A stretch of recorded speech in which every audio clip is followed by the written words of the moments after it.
Hi hello welcome to our channel. నేను మీ సిరి. ఈరోజు మనం చెప్పుకోబోయే కథ ఇష్టమైన సకుడ పార్ట్ 226. కథలోకి వెళ్ళే ముందు వీడియోని లైక్ చేసి హైప్ చేయడం మిస్ చేయకండి. ఇక వచ్చేయండి. నేనేం చేశాను? అతను కావాలని అడుగుతుంటే ఆమె గబుక్కున పైకి లేచింది. నువ్వే గుర్తు చేసుకో. ఆమె వెళ్ళిపోతుంటే ఆమె చెయ్యి పట్టి లాగి మళ్ళీ కోలేశాడు అతను. ధరణి బిక్కుబిక్కుమంటూ కూర్చుంది. సమాధానం చెప్పే కథలు. ఇంతకీ వేద ఏంటి ఇంకా కిందకి రాలేదు? ధరణి మాట మారుస్తుంటే అతని పెదవులు సన్నగా విచ్చుకున్నాయి. నాకెలా తెలుస్తుంది అని అడిగాడు. నేను వెళ్ళి తనని పిలుచుకొస్తాను. ఎవరు ఎప్పుడు లేవాలో, ఎవరు ఎప్పుడు ఏం చేయాలో వాళ్ళకి తెలుసులే, నువ్వు పిలవాల్సిన అవసరం లేదు అని గగన్ అన్నాడు.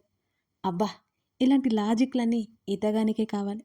బావా, ఆమె అంత స్వీట్గా పిలుస్తుంటే ఏం కావాలేంటి అని డైరెక్ట్గా అడిగాడు అతను.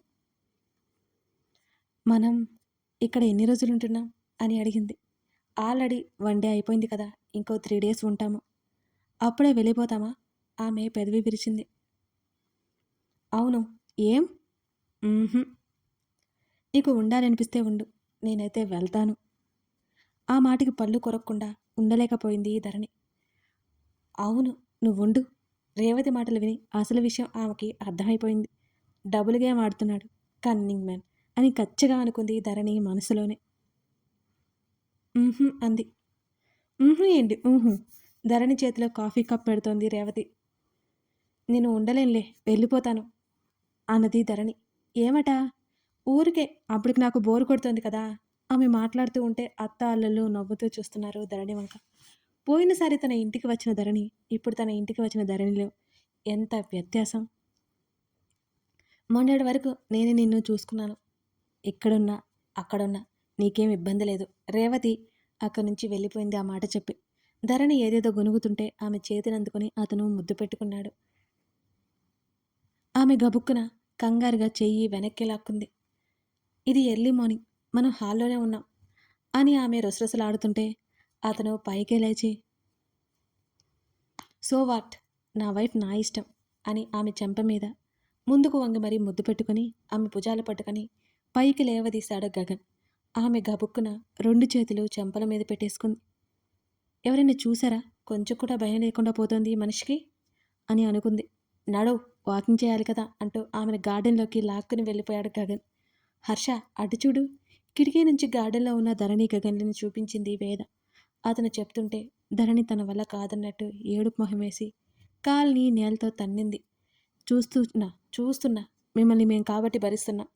ఆమెను అలాగే వెనక నుంచి హత్తుకుని చెప్పాడు హర్ష. ఛా, ఈ డైలాగ్ నాది నీది కాదు. నువ్వో శాడిస్టు, నీ ఫ్రెండో కోపిస్టి. వేద టక్కున అంది. ఆమె మెడ మీద అతనిచ్చిన గుర్తుకై ఆమె చిన్నగా అరిచి అతని చేతి మీద గట్టిగా గిల్లింది. మీ చెల్లి ఓ ఇన్నోసెంటు, నువ్వో రాక్షసి చెర్రుమనడంతో వెంటనే అన్నాడు హర్ష. ఎవరి వైఫ్ని వాళ్ళు ఇలాగే అంటారు. మీకు అర్థం కావట్లేదు వైఫ్ వాల్యూ. ఒకరోజు కళ్ళ ముందు లేకపోతే నానా రచ్చ చేస్తారు, ఇప్పుడేమో మాటలు చెప్తారు అని వేద అంటుంటే దానికి సమాధానం లేనట్టు అతను మాట్లాడకుండా కర్టెన్ పక్కకు లాగి ఆమెను మళ్ళీ ముద్దుల్లో ముంచెత్తేశాడు. ఇడియట్, కిందకి వెళ్ళాలి కదా, 8 అయిపోయింది. వేద గింజుకుంటుంటే ఏం పర్వాలేదు, నువ్వు వెళ్ళినా వెళ్ళకపోయినా అడిగే వాళ్ళు ఎవరు లేరు అంటూ మరోసారి ముద్దు పెట్టుకున్నాడు. అబ్బా వదులు హర్ష, రాత్రి అంతా నీకు చాలేదా? ఏం చేద్దాం, మ్యాగ్నెట్ పెట్టి లాక్కుంటున్నావు కదా అంటూ కాసేపు ఆమె శరీరంతో బోల్డ్ ఆటలాడి వదిలేశాడు అతను. ఆమె డ్రెస్ జుత్తు సరిచేసుకుని నేను వెళ్తున్నాను వచ్చేయ్ అని కోపంగా చూసి వెళ్ళిపోతుంటే అల్లుడు మర్యాదలేవి అతను వెనక నుంచి అరిచాడు.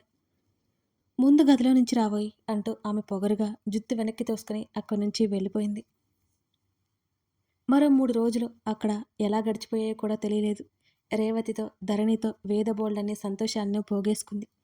హర్ష, నిన్నొకటి అడగనా అని అతని ఛాతీ మీద వేళ్లతో తడుముతోంది. అదేంటి, ది గ్రేట్ వేదవతి ఏదైనా డైరెక్ట్గా అడుగుతుంది, ఇలా గోకదు. హర్ష నవ్వుకుంటూ ఆశ్చర్య నటిస్తూనే అడిగాడు. ఓవర్ యాక్షన్ చేయకు హర్ష అంది. ఇప్పుడు నేనేం చేశాను? నేను ఇంకా ఇక్కడ ఉంటాను హర్ష, నువ్వు ఉండొచ్చు కదా ప్లీజ్. ఆమె మూతి ముందుకు పెట్టి ముద్దుగా బ్రతిమాలుతోంది అతన్ని. ఛాన్సే లేదు అన్నాడు హర్ష. ప్లీజ్ ప్లీజ్ ప్లీజ్ ఆమె బ్రతిమాలింది. నేను ఎప్పుడైనా ఏదైనా చేయొద్దు అని నేను చెప్పలేదా వేదా నీకు? నువ్వు ఏదైనా చేయొచ్చు, నచ్చితే ఉండొచ్చు. నాకైతే రెగ్యులర్ ప్రాక్టీస్ ఉంది కదా. అనగానే ఆమె ఏడుపు మొహం పెట్టి అతని వంక చూసింది.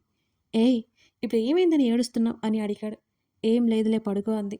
అరే, నీకు ఉండాలనిపిస్తే ఉండమనే కదా చెప్తున్నాను. అతను మాట్లాడుతుంటే అతని చేతిని వదిలించుకుని మరోవైపుకు తిరిగి ఆమె కళ్ళు మూసుకుంది. వేద, పోను పోని టిపికల్ ఇండియన్ వైఫ్ అయిపోతున్నావు నువ్వు అంటూ ఆమె చెంప మీద అతను ముద్దు పెట్టుకున్నాడు. ఆమె మాట్లాడకుండా కాళ్ళు మూసుకుంది. అబ్బా, ఎందుకు అలుగుతున్నావు? నీకు ఇష్టమైతే ఉండమని చెప్తున్నాను కదా. నీకు ఎప్పుడు నా మనసులో ఏముందో అర్థం కాదు. వేద ఆమె ఏడుపేంటో అర్థం కాగా తన జుట్టు పీక్కున్నాడు. ఆమె సమాధానం చెప్పకుండా అక్కడి నుంచి రేవతి వాళ్ళ దగ్గరికి వెళ్ళిపోయింది. హర్ష వెనకే గదిలో నుంచి బయటకు వచ్చేసరికి లివింగ్ ఏరియా బాల్కనీ దగ్గర గగన్, ధరణి మాట్లాడుకుంటూ కనిపించారు. అతను వాళ్ళ వైపుకు నడిచాడు. తన సతీమణి ఎందుకలా అయిపోయింది అర్థం కాలేదు పాపం. రేయ్, హర్ష పిలుపుకి ఇద్దరూ తల తిప్పి చూశారు. ఏమైంది? ముఖం వేలాడదీసుకుని వచ్చిన హర్షని చూస్తూ అడిగాడు గగన్. ఏంట్రా ఈ టార్చర్ నాకు? ఇప్పుడు ఏమైందిరా? చెప్పి తగలడు అని అన్నాడు. వేదకి తనకి జరిగిన సంభాషణ మొత్తం వివరించాడు హర్ష. అసలు ఎందుకు ఏడుస్తుందో నాకు అర్థం కాలేదు. హర్ష పెదవి విరిచాడు. వేద ఏదైనా ఫేస్ టు ఫేస్ అనేస్తుంది కానీ ఈ రోజులా ఎప్పుడూ ప్రవర్తించలేదు అనేది అతని ఆలోచన. ముగ్గురు అక్కడే సోఫాల్లో కూర్చున్నారు. ధరణి గడ్డం కింద చేయి పెట్టుకుని దీర్ఘంగా కాసేపు ఆలోచించింది. మిమ్మల్ని వదిలి ఉండలేక, ఇక్కడ అమ్మ వాళ్ళని వదిలి వెళ్ళలేక బాధపడుతోంది. ధరణి మాటలకు గగన్, హర్ష ఇద్దరూ తల తిప్పి చూశారు. అది కూడా అడిగాను ధరణి, సమాధానం చెప్పకుండా ఏడుస్తోంది అని అన్నాడు హర్ష వెంటనే. అదే అంటున్నానుగా, సమాధానం చెప్పకూడదని కాదు, చెప్పలేకపోతుంది. ఇటు మీతో ఉండాలని, అటు అమ్మ వాళ్ళతో ఉండాలని రెండు రకాలుగా అనిపిస్తూ దిగులు పడుతోంది. ధరణి చెప్తుంటే ఆమె వైపు చూశాడు హర్ష. అంతే అంటావా? అయినా నీకెలా తెలుసు? నాకు కాక ఎవరికి తెలుసు అని కొనుక్కుని ఆ ప్రశ్నకి సమాధానం చెప్పలేనట్టు నవ్వి ఊరుకుంది. ఫ్యామిలీ మొత్తం ఏడిపోయినా అని గగన్ ఊరుకోలేదిక. అతని వైపు గుర్రుగా చూసింది ధరణి. ఊరికే ఎవరు ఏడవరు, మనసు పెడితే బాధపడితే కన్నీళ్ళు ఆటోమేటిక్గా వచ్చేస్తాయి అని మూతి తిప్పింది. అరే, నీకు స్టార్ట్ అయింది, ఎంజాయ్ అని ధరణి చేతిని పట్టుకుని పైకి లేచాడు గగన్. ఇప్పుడు దీనికి సొల్యూషన్ చెప్పి వెళ్ళండి అని వెనుక నుంచి అరిచాడు హర్ష. ఏముంది, మీరే తనతో పాటు ఇంకో 4 రోజులు ఇక్కడే ఉండండి. ఆ తర్వాత మీరు ఉంటే తను కూడా ప్రాబ్లం అర్థం చేసుకొని మిమ్మల్ని వెళ్ళిపోమంటుంది. అప్పుడు మీరు వెళ్ళండి, తనే వస్తుంది అని గగన్ తీసుకెళ్ళిపోతుంటేనే వెనక్కి తిరిగి మరీ చెప్పింది ధరణి. హర్ష రైలింగ్ దగ్గరికి వచ్చి హాల్లోకి తొంగి చూశాడు. సోఫాలో రేవతితో పాటు కూర్చుని ఉంది వేద. రేవతి మెడ చుట్టూ చేతులు వేసి మరో భుజానికి తలానించి ఏదో మాట్లాడుతోంది ఆమె. అతనికి ఆమె బిహేవియర్ ఇంకా ఆశ్చర్యం కలిగిస్తోంది. ఇన్ని సంవత్సరాలు వాళ్ళు ఎవరో కూడా తెలియదు. వాళ్ళ దగ్గర ఏమాత్రం మొహమాటం లాంటివి లేకుండా కలిసిపోయింది. అతను వేదని చిరునవ్వుతో చూస్తున్నాడు. మళ్ళీ రేవతి ఒడిలో పడుకుంది. రేవతి చేతిని తన చెంప మీద పెట్టించుకుంది. ఏదేదో మాట్లాడుతోంది. రేవతి మాట్లాడుతూనే వేద భుజం తడుతూ తలని నిమురుతోంది. తల్లి కూతుళ్ళిద్దరూ ఒకరికొకరు కళ్ళు తుడుచుకుంటున్నారు. వాళ్ళిద్దరూ మాట్లాడుకుంటూనే ఉన్నారు చాలాసేపు. వేద కళ్ళు తుడిచి వెళ్ళిపోమన్నట్టు రేవతి ఏదో చెబుతోంది. వేద మరోసారి తల్లిని హత్తుకుని మెట్ల వైపుకు వస్తుంటే హర్ష గదిలోకి వెళ్ళిపోయాడు అక్కడి నుంచి. ఆమె ఎలా రియాక్ట్ అవుతుందో అన్నట్టు కళ్ళు మూసుకుని అలా పడుకున్నాడు. ఆమె డోర్ లాక్ చేయడం సౌండ్ వినిపిస్తూనే ఉంది అతనికి. ఆమె తన ముందర వచ్చి లైట్కి అడ్డంగా నిలబడినట్టు ఆమె నీడ అతనికి తెలుస్తోంది. ఆమె అతని చెంప మీద ముద్దు పెట్టుకుని ఏదో చెప్పింది. అది కూడా చాలా చిన్నగా చెప్పడం వల్ల అతనికి అర్థం కాలేదు. అతన్ని డిస్టర్బ్ చేయకుండా మరోవైపు వెళ్ళి పడుకుంది వేద.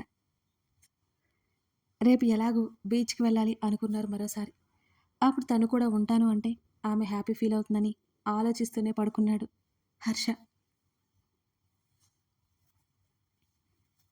వేద నా అక్కని అందరికీ తెలియాలనే కదా వేదని ఇక్కడికి తీసుకొచ్చా అని ధరణి అంది. నీ థాట్స్ ఉంటాయి చూడు, మైండ్ బ్లోయింగ్ అవి. అతని మాటల్లో వెటకారం తెలుస్తుంటే కనుబొమ్మలు ముడిచి పెదవులు బిగించింది ధరణి. ఇప్పుడు ఏమైందని? ఏం లేదు, పడుకో. ఏదో ఒకటి అనేసి ఏం లేదట చెప్పు మరి. ఇక్కడికి ప్లాన్ అనుకున్నా, తర్వాత వేద గురించి నాకు తెలిసింది. ఇక నీకు ఆన్సర్ వచ్చింది కదా, ఇక పడుకో.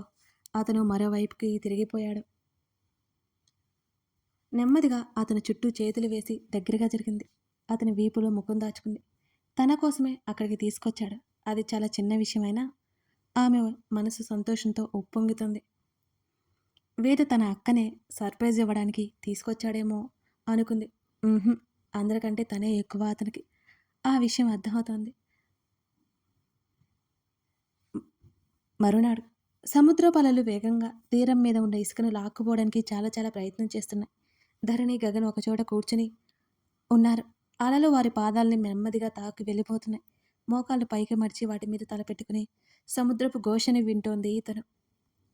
ఎంతో హాయిగా ఉన్న ఈ సముద్రం తుఫాను వస్తే చెలరేగి ఎన్ని అనర్థాలకు దారితీస్తుంది. అచ్చు ఆలోచనలతో నిండిన మనసులాగా.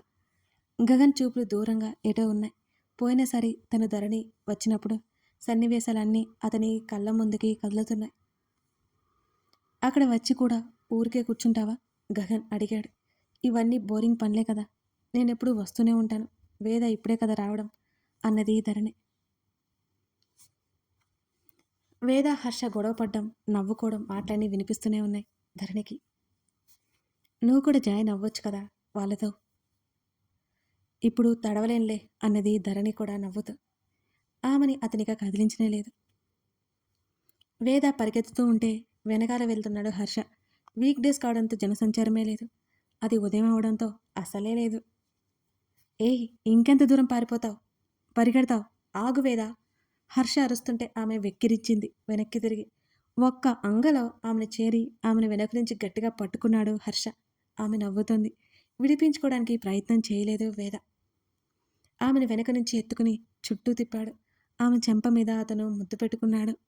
ఇడియట్, ఎవరైనా చూస్తారు, వదులు అని ఆమె అంటుంటే మరోసారి ముద్దు పెట్టుకొని, చూస్తే చూడండి, నా పిల్లాన్ని నేను ముద్దు పెట్టుకుంటున్నా అని అతని మాటలకి వేద నవ్వింది.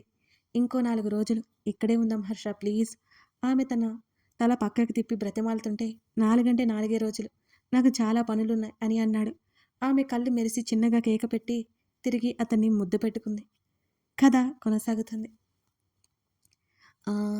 చిన్న విషయం చెప్పాలండి, స్కిప్ చేయకుండా వినండి. అదేంటంటే, ఈ స్టోరీ డైలీ 2 ఎపిసోడ్స్ అడుగుతున్నారండి. బట్ అది చాలా టఫ్. ఎందుకు ఏంటి అనేది చెప్తాను. నేను ఈ స్టోరీ రన్నింగ్ ఉన్నప్పుడు మీ దగ్గరికి తీసుకొచ్చాను. మీ ఇంట్రెస్ట్ మేరకు రోజు రోజు ఎక్కువ ఎపిసోడ్స్ ఇచ్చాను. ఆ తర్వాత అవి తీరా అయిపోయాయి. ఇప్పుడు నేను రెగ్యులర్గా రాసుకుంటూ మీకు వీడియో చేస్తూ దాన్ని ఎడిట్ చేస్తూ దాన్ని రికార్డ్ చేస్తున్నాను. అదైతే చాలా టైం పడుతుందండి, 4 అవర్స్ దాకా. సో అందుకే నేను ఒక్కొక్క వీడియోని ప్లాన్ చేయగలుగుతున్నాను. అంతకు మించి నాకైతే అసలు చాలా అంటే చాలా కష్టంగా అనిపిస్తుంది. ఒక హౌస్ వైఫ్ అంటే మీకు ఎంత కష్టంగా ఉంటుందో మీకు అర్థమయ్యే ఉంటుంది కదా. అంతేకాకుండా మొన్న మా సిస్టర్ మ్యారేజ్కి వెళ్ళినప్పుడు ఓ 5 రోజులు అసలైతే ఏం రాయలేకపోయాను. నేనైతే ఆ 5 రోజులుంటే చాలా కవర్ చేసేదాన్ని. బట్ తప్పని ఇంట్లో పెళ్ళి కాబట్టి వెళ్ళాల్సి వచ్చింది ఇలా. సో అందుకే నేను ఒకటి ఇవ్వడానికే నాకు సరిపోతుందండి. నేను వీలు ఉంటే 2 కూడా ప్రయత్నం చేస్తాను. మీరు కూడా అర్థం చేసుకుని సపోర్ట్ చేస్తారని అనుకుంటున్నాను. Thank you.